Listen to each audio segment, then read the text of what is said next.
Imagina uma coisa simples: um ponto num radar, um número, uma rota, um destino. Você não pensa em mistério quando vê um avião decolando. Você pensa em rotina, em horários, em aeroportos, em gente apertando o cinto e pegando no sono. Agora, muda a cena. Pensa nesse mesmo ponto, sumindo. Não com explosão, não com imagem, não com um grande momento cinematográfico. Ele some do jeito mais perigoso possível, em silêncio. E silêncio é um convite. Quando não existe resposta, a gente inventa uma. Quando falta a peça principal, qualquer peça parece servir. Só que hoje a proposta é outra. Hoje a gente vai conduzir isso como uma investigação guiada por evidências, sem pressa, sem espetáculo, com uma regra que você pode cobrar de mim até o final. Em cada parte, eu vou separar 3 coisas: o que a gente sabe, o que a gente infere e o que é só especulação. O Boeing 777 da Malaysia Airlines desapareceu na noite de 8 de março de 2014 entre o leste da Malásia e o sul do Vietnã. Porque o MH370 virou um símbolo do desconforto humano com o não sei. E a pergunta certa, desde o início, não é qual teoria é mais emocionante. É o que dá para afirmar com segurança. E qual é exatamente o buraco que impede o fechamento. Respira. A gente vai entrar. E no final, o mistério vai ficar menor. Não porque ele vai desaparecer, mas porque você vai enxergar com precisão onde ele ainda mora. O voo era o MH370, um Boeing 777, uma rota internacional comum, Kuala Lumpur para Pequim. No avião, 239 pessoas. Isso é importante por um motivo simples. Não existe história abstrata aqui. Existem vidas, existem famílias. Existe uma ausência que não envelhece. E por isso a gente vai evitar 2 armadilhas bem comuns nesse caso. A primeira, achar que, se é famoso, então já sabemos tudo. Não sabemos. A segunda, achar que, se não sabemos tudo, então vale qualquer conclusão. Não vale. Esse vídeo não é um tribunal, não é um palco de acusação. É um mapa do que é possível sustentar com o que existe de fato.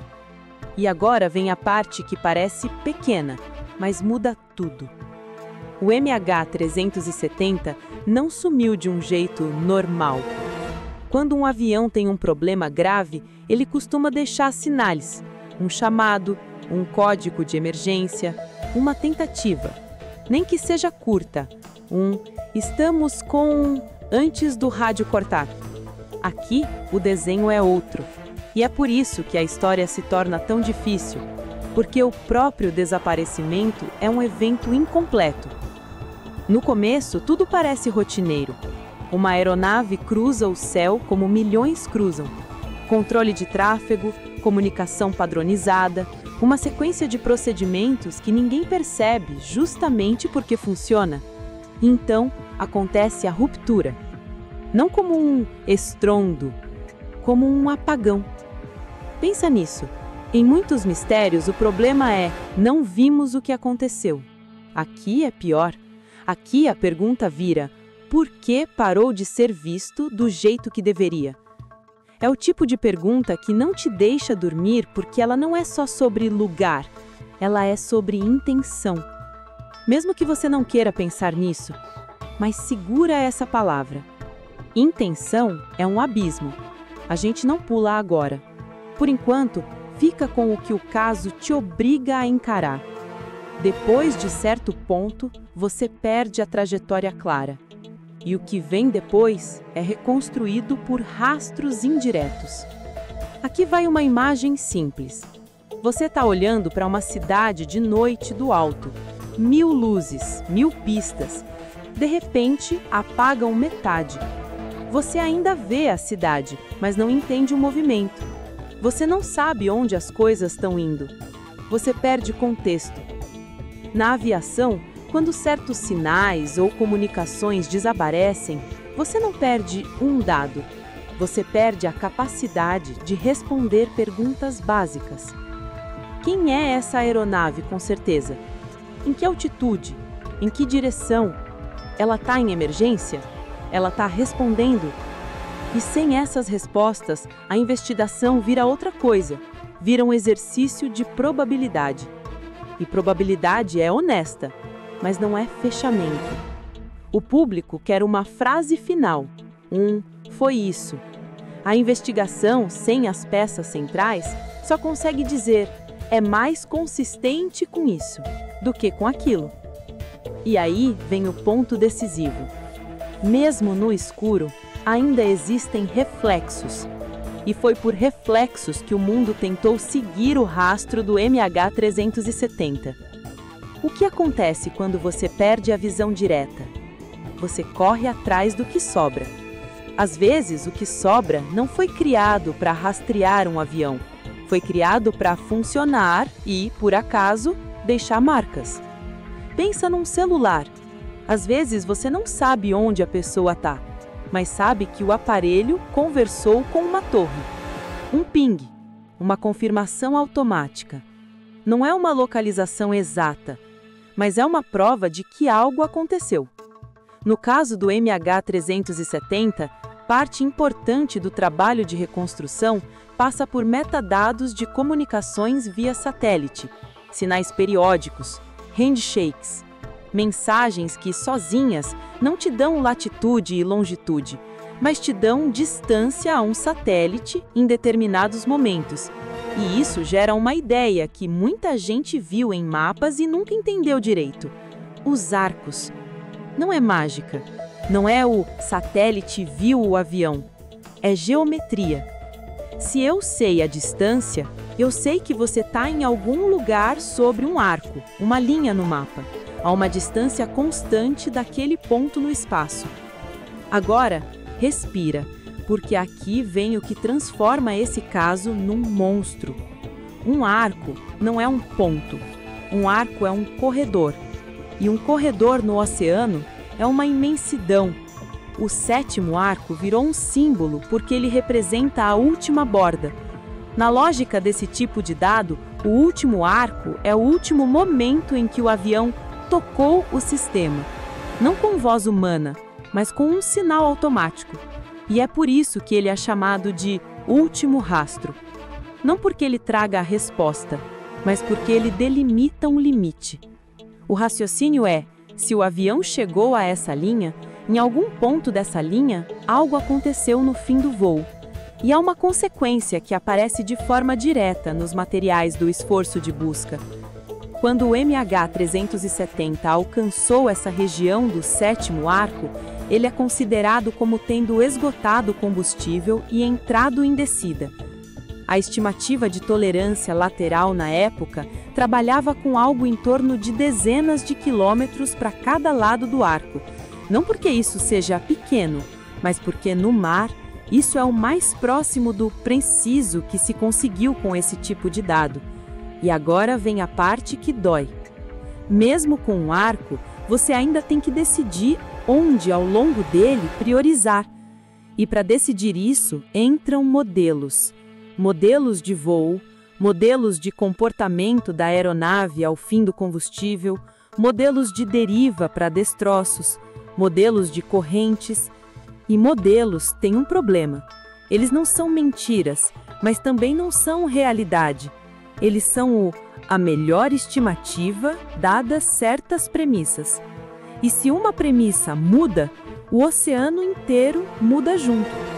Agora deixa eu te tirar do mapa e te colocar dentro do cenário real. O oceano não é uma folha branca esperando ser marcada. O oceano é o maior apagador que a Terra possui. Profundidades absurdas, relevo cheio de vales e escarpas, áreas a milhares de quilômetros do porto mais próximo, condições de mar que mudam a escala do que é possível operar.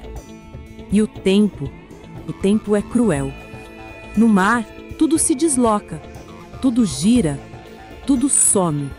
Até quando se encontra alguma coisa, a pergunta é: encontrou o que exatamente? Uma busca submarina não é passear com uma câmera, é varrer o fundo com sensores, interpretar sombras, identificar o que vale um mergulho de robô. É horas e horas para cobrir uma faixa pequena e dias para cobrir o que no mapa parece um risquinho. E apesar disso, a busca aconteceu. Gigantesca, multinacional, cara, esperançosa. Mas aí vem a lição mais desconfortável dessa história. Existem lugares onde a tecnologia não vence rápido. E existem casos em que não encontrar não significa não estar lá. Significa só que você não alcançou a última peça. Entre 2014 e 2017, houve uma busca submarina liderada pela ATSB, Focada no sul do Oceano Índico, baseada em análise de dados satelitais e modelagem. Foi uma operação enorme, cobrindo uma área vastíssima do fundo do mar. E depois de 1.046 dias desde o desaparecimento, em janeiro de 2017, a busca foi suspensa, com a condição explícita de retornar se surgisse evidência crível que indicasse uma localização mais específica. Para um público que quer respostas, isso soa como derrota, mas para quem trabalha com investigação, isso é outra coisa. É reconhecer o limite. Você não continua porque sim. Você continua quando tem pista suficiente para transformar custo em chance real. E aqui entra um ponto que quase ninguém lembra. Essa não foi a única busca. Houve nova tentativa com empresa privada em 2018 e também terminou sem encontrar a aeronave.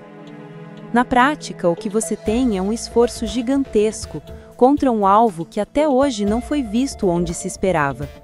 Isso não prova uma teoria. Isso prova apenas o que é dolorosamente óbvio. O caso ainda não fechou. E aí o mar faz o que o mar faz. Ele devolve pedaços. Um destroço é um tipo curioso de verdade, porque ele não explica, ele não narra, ele não aponta culpados, ele só existe. E quando aparece, ele muda o debate. Porque até então, parte das pessoas ainda está numa espécie de dúvida emocional. Será que foi real? Será que aconteceu? Quando uma peça confirmada aparece, você não ganha o filme inteiro, mas ganha uma confirmação importante. Sim, esse avião terminou em algum lugar do oceano. E a confirmação de peças, como a do Flaperon encontrado em Réunion, foi tratada por autoridades como material compatível com o Boeing 777 do MH370, reforçando o entendimento de que o fim do voo ocorreu no Índico. Só que aqui está o golpe de realidade. Um destroço pode te dizer, terminou, mas quase nunca consegue te dizer como terminou. Ele não substitui o que na investigação aérea é sagrado, o local principal do impacto e os registradores. Sem isso, o quebra-cabeça não tem o desenho final na caixa. Relatórios de investigação têm uma característica que incomoda o público. Eles não são feitos para te deixar satisfeito. Eles são feitos para não mentir. Eles trabalham com níveis de confiança, com evidência, com o que é suportável diante de auditoria, de ciência, de responsabilidade. E no caso do MH370, a própria estrutura do esforço de busca reconhece um ponto central. Sem localizar o destroço principal e os gravadores, não é possível chegar a conclusões definitivas sobre o que aconteceu no fim do voo. Isso não é falta de vontade, é método. A investigação pode mapear caminhos prováveis. Pode dizer, isso é consistente com. Pode dizer, isso não combina com. Mas não pode escrever a última frase sem as últimas páginas do livro. E é aqui que entram as hipóteses. E entram do jeito certo. Não como o roteiro, como teste. Uma hipótese boa não é a mais chocante.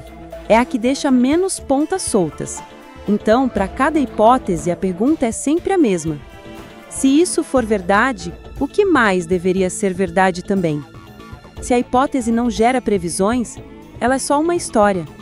E o MH370 é terreno fértil para histórias, justamente porque o buraco no meio é grande. Mas a gente vai fazer o que investigação faz: pegar hipóteses em grupos e olhar a consistência. Hipóteses acidentais têm algo que parece confortante. Elas não exigem intenção humana, elas exigem mecanismo. E a aviação conhece muitos mecanismos que podem virar desastre. Falha elétrica, fumaça no cockpit, incêndio em compartimentos, descompressão. Uma cadeia de eventos que incapacita a tripulação. E sim, essas hipóteses são possíveis. Não dá para descartar possível num caso sem gravadores. Mas o teste não é parece plausível. O teste é: isso combina com o padrão de silêncio? Combina com a sequência de contatos e perdas? Combina com o tipo de rastro indireto que ficou? Em alguns cenários, você esperaria uma tentativa de comunicação. Em outros, você esperaria uma trajetória caótica, uma descida compatível com perda de controle ou sinais que antecedem o apagão total.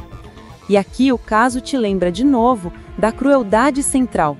O MH370 é feito de ausências, e a ausência não escolhe hipótese sozinha. A ausência deixa a porta aberta para mais de uma explicação. Então, existe outro grupo, e esse grupo é o que mais divide pessoas. Quando alguém fala em ação humana intencional, o cérebro do público acende, porque isso dá narrativa, dá motivo, dá vilão, dá plano, dá começo, meio e fim. Mas aqui eu vou impor uma regra ética. Possibilidade não autoriza a acusação, e o vídeo não acusa ninguém. O que a gente pode dizer é o seguinte: num caso em que houve silêncio e em que houve um desenho de rastro indireto indicando continuidade por horas, é inevitável que a hipótese de ação humana entre na mesa como hipótese. Ela é analisada não por ser emocionante, mas por ser uma explicação que, em tese, poderia unificar elementos: o silêncio, o desvio, a duração, o fim. Só que aqui, mesmo essa hipótese esbarra no mesmo muro concreto que todas as outras esbarram. Sem o destroço principal, sem os registradores, sem o ponto final do impacto, a hipótese não vira prova. Vira apenas uma hipótese que parece ajustar peças. E ajustar não é fechar. Agora você entende por que a internet ama o MH370. Porque quando você tem um buraco no meio da história, o buraco vira o protagonista. E o protagonista pede uma fala, pede um sentido. A internet faz duas coisas ao mesmo tempo. Ela amplia a investigação colaborativa, gente inteligente, dedicada, lendo relatórios, cruzando mapas, modelando, e ela amplifica ruído. Versões definitivas sem base, certezas plantadas, acusações fáceis. E a diferença entre as duas é sutil, mas vital. Investigação diz: aqui está meu método, aqui estão minhas premissas, aqui estão minhas limitações. Ruído diz: eu tenho certeza. E o MH370 pune certezas. Porque, no fundo, esse caso é uma aula sobre limites do conhecimento. A gente tem tecnologia suficiente para falar com satélites, mapear o fundo do oceano, controlar tráfego global e, mesmo assim, um avião pode desaparecer. Não porque o mundo é mágico, mas porque o mundo é grande e porque a evidência perfeita nem sempre existe. Então aqui está o núcleo do vídeo, a resposta do título: por que ainda não fecha? Porque faltam peças específicas. Primeira, o local principal do impacto. Sem ele, você não tem a cena. Você não sabe a distribuição completa de destroços, não sabe o ângulo, não sabe a dinâmica final. Segunda, os registradores, dados de voo e voz do cockpit. Isso é a diferença entre probabilidade e certeza. É a diferença entre parece que e foi. Terceira, um campo de destroços observado, mapeado e interpretado no lugar certo. Porque quando você encontra o campo, ele conta uma história física. o que se partiu onde, o que se deformou como, o que se espalhou em que padrão. Quarta, correlação definitiva entre modelos satelitais e a realidade do ponto final. O arco é um limite, mas ao longo do arco existe oceano, existe latitude, existe uma faixa enorme de possibilidades. E quinta, tempo. Cada ano que passa é mais dispersão, mais corrosão, mais incerteza operando. E aqui vem uma frase dura, mas honesta. O último rastro existe, mas ele não é uma última palavra. Ele é só o último degrau visível antes do escuro. Agora, um detalhe que importa para colocar você no presente. Esse caso não acabou. Ele entrou numa espécie de limbo investigativo, que reabre quando surgem novas propostas e novas análises. Por isso, ao longo dos anos, surgiram novas tentativas, novas áreas sugeridas, novas discussões. E em 2025 houve notícia de retomada de busca por parte de uma empresa privada sobre um acordo No Find, No Fee, com interrupção devido a condições no oceano e expectativa de retomada depois. Isso não é um final feliz, mas é um sinal de uma coisa importante.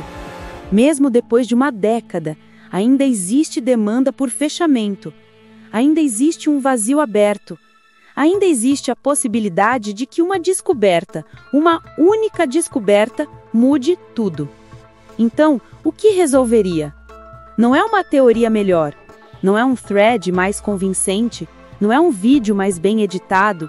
O que resolve é físico. Encontrar o local principal, encontrar os registradores, mapear o campo, conectar o que se inferiu com o que é. E no dia em que isso acontecer, a história muda de categoria. Ela sai do mistério e vira reconstrução. Isso é importante porque o MH370 não é só uma tragédia, ele é uma lição. Uma lição sobre rastreio, sobre protocolos, sobre sistemas redundantes, sobre como uma ausência pode durar anos. E também uma lição sobre nós. A gente quer finais, a gente quer sentido, a gente quer a frase final do narrador. Mas a realidade, às vezes, não escreve essa frase quando a gente quer. Então eu volto para o começo. Um ponto no radar, um número, uma rota, um destino, e o ponto some. O mundo inteiro procura. O oceano engole. O tempo passa. Peças aparecem longe demais para dar certeza do lugar, perto o suficiente para impedir que alguém simplesmente esqueça. E é por isso que o MH370 ainda não fecha. Não porque falta imaginação, sobra imaginação. Não porque não existam teorias, existem teorias demais. Mas porque a verdade, nesse caso, está presa em 2 itens que ninguém conseguiu recuperar: o lugar principal e a memória do avião. Até lá, o último rastro continua sendo isso: um rastro, uma borda, uma linha no mapa onde a certeza acaba e onde o mundo, até hoje, continua enxergando no escuro. Se essa história te tocou, acompanhe nosso canal para conhecer outros eventos intrigantes.